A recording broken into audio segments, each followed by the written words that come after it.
रात के घने अंधकार में जब सड़कें सुनसान होती हैं और आसमान पर चांद की हल्की हल्की रोशनी फैलती है, तब कुछ अजीब चीजें सामने आती हैं। मैंने कई रातें ट्रक चलाते हुए बिताई हैं, पर उस रात कुछ ऐसा ऐसा हुआ जिसने मेरी पूरी जिंदगी को बदल कर रख दिया। ये कहानी है उस भयावह रात की, जब एक ट्रक ड्राइवर के रूप में मैंने कुछ ऐसा अनुभव किया जिसे शब्दों में बयां करना कठिन है।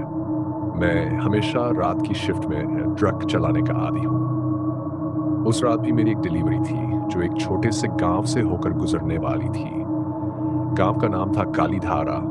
नाम सुनते ही मेरे शरीर में एक अजीब सा डर फैल गया, पर मुझे अपना काम करना था। गांव के रास्ते सुनसान और घने जंगलों से होकर गुजरते थे, जहां दिन में भी लोग कम ही जाते थे। रात के करीब 9 बजे थे जब मैंने गांव की तरफ अपना ट्रक मोड़ा। चारों ओर सन्नाटा था, बस ट्रक की हेडलाइट की रोशनी ही सामने के अंधकार को चीर रही थी। सड़क के दोनों ओर ऊंचे ऊंचे पेड़ थे, जो रात के अंधेरे में और भी डरावने लग रहे थे। अचानक मुझे महसूस हुआ कि मेरी ट्रक की रफ्तार धीमी हो रही है। मैंने गैस पर जोर दिया, लेकिन ट्रक अचानक झटके से रुक गया। यह पहली बार था कि मेरा ट्रक बिना किसी वजह के इस तरह बंद हो गया हो। मैंने ट्रक से नीचे उतरकर इंजन की जांच की। इंजन में कोई दिक्कत नजर नहीं आई, पर जब मैंने इधर-उधर देखा तो चारों ओर घना अंधेरा और पेड़ों के बीच अजीब सी हलचल महसूस हुई। ऐसा लगा मानो कोई मुझे देख रहा हो। मेरा दिल तेजी से धड़कने लगा, पर मैंने खुद को संभाला और वापस ट्रक में जाकर स्टार्ट करने की कोशिश की। ट्रक स्टार्ट हो गया, लेकिन अब सड़क के किनारे कुछ ऐसा दिखा जिसने मुझे हिलाकर रख दिया। सड़क के किनारे एक औरत खड़ी थी, जो सफेद साड़ी में लिपटी हुई थी। उसका चेहरा साफ नहीं दिख रहा था, लेकिन उसके बाल बेतरतीब ढंग से खुले हुए थे। मैंने पहले सोचा कि शायद वह मदद की तलाश में होगी, पर जैसे जैसे मैं उसके करीब गया तो उसकी शक्ल और भी डरावनी लगने लगी। उसकी आंखें बहुत बड़ी थीं और उनमें गहरा काला अंधकार था। मुझे ऐसा लगा कि वह औरत मुझसे कुछ कहना चाह रही थी, पर उसके होंठ नहीं हिल रहे थे। भाई साहब, क्या आप मुझे गांव तक छोड़ देंगे? उसने एक धीमी और घुटी हुई आवाज में कहा। मैं न चाहते हुए भी सहमति में सिर हिला दिया। उस वक्त मुझे अपने दिल की धड़कन अपने कानों में सुनाई दे रही थी। औरत धीरे धीरे ट्रक में चढ़ गई और पास वाली सीट पर बैठ गई। जैसे ही वह बैठी, मेरे ट्रक का तापमान अचानक से ठंडा हो गया। ऐसी ठंड जिसे केवल मृत्यु का स्पर्श ही ला सकता था। मैंने ट्रक चलाना शुरू किया, लेकिन मेरे दिमाग में बस एक ही सवाल गूंज रहा था, कौन थी ये औरत?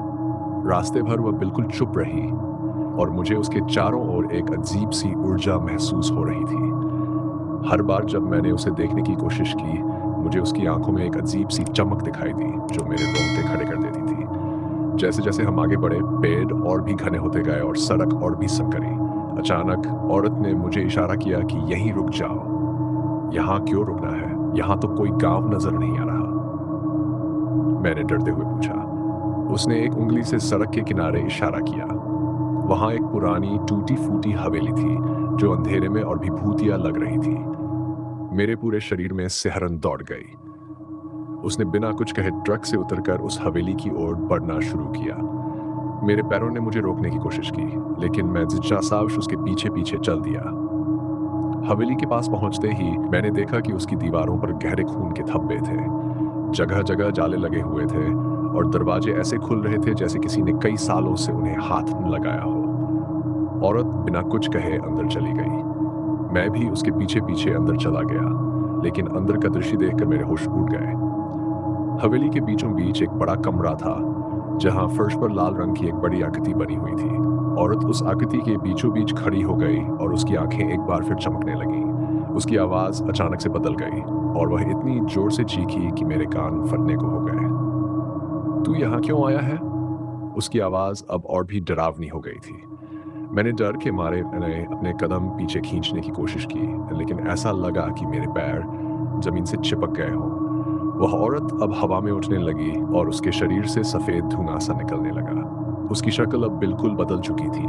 वह अब एक भयानक प्रेतनी बन चुकी थी, जिसकी आंखों में सिर्फ मौत की परछाई थी। तू यहाँ से बचकर नहीं जा पाएगा, उसने जोर से कहा और अचानक मेरी ओर झपट पड़ी। मैंने किसी तरह अपने पैरों को आजाद किया और दौड़कर ट्रक की ओर भागा। हवेली के बाहर पहुंचते ही मैंने सुना कि वह प्रेतनी जोर जोर से हंस रही थी और उसकी हंसी इतनी भयानक थी कि मेरी आत्मा तक कांप गई। मैं किसी तरह ट्रक में बैठा और इंजन चालू किया। ट्रक ने जैसे ही स्टार्ट लिया, मैंने देखा कि वह प्रेतनी हवेली के दरवाजे पर खड़ी होकर मुझे घूर रही थी। मैंने गियर डाला और पूरी ताकत से एक्सेलरेटर दबा दिया। ट्रक तेजी से आगे बढ़ने लगा, पर मेरे दिमाग में उसकी हंसी अब भी गूंज रही थी। रास्ते में मैंने बार बार पीछे मुड़कर देखा, लेकिन वह औरत कहीं नहीं दिखी। पर मेरे दिल में कहीं न कहीं ये डर बैठा था कि वह अब भी मेरा पीछा कर रही है। कुछ समय बाद मैं गांव के पास पहुंच गया। गांव में घुसते ही मैंने ट्रक रोक दिया और एक गहरी सांस ली। गांव के कुछ लोग मेरे ट्रक की ओर बढ़ रहे थे।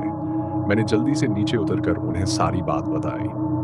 गांव के एक बुजुर्ग ने मेरी बात सुनी और गंभीर स्वर में कहा, वह प्रेतनी हर साल इस रास्ते पर किसी न किसी को फंसाती है। जिसने उसे एक बार देख लिया, उसका पीछा वह कभी नहीं छोड़ती। मेरे रोंगटे खड़े हो गए। वह जो कुछ कह रहे थे वह मेरे दिल में गूंजने लगा। मुझे समझ में नहीं आया कि अब क्या करूं।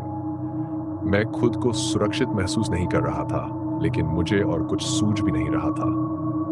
गांव के लोग मुझे दिलासा देने की कोशिश कर रहे थे, पर उस प्रेतनी की भयानक हंसी अब भी मेरे कानों में गूंज रही थी। उस रात मैं गांव में ही रुक गया, लेकिन नींद मुझसे कोसों दूर थी। मुझे ऐसा लग रहा था जैसे वह प्रेतनी हर कोने में, हर अंधेरे में मुझ पर नजर रख रही हो। उसकी हंसी, उसका चेहरा और वह भयानक हवेली, ये सब मेरी आंखों के सामने घूम रहा था। अगली सुबह जब सूरज की किरणें गांव के ऊपर फैलीं, मैं वापस ट्रक में बैठा और अपने रास्ते पर निकल पड़ा। लेकिन उस रात की भयावहता ने मेरे जीवन को हमेशा के लिए बदल दिया। अब भी जब मैं अकेला ट्रक चलाता हूँ, तो मुझे उस औरत की परछाई हर कोने में दिखाई देती है। क्या वह कभी मुझे छोड़ देगी? क्या मैं इस डर से कभी मुक्त हो पाऊंगा? ये सवाल मेरे मन में आज भी गूंजते हैं। शायद वह अभी भी मेरा इंतजार कर रही है, कहीं उस भयानक रास्ते पर।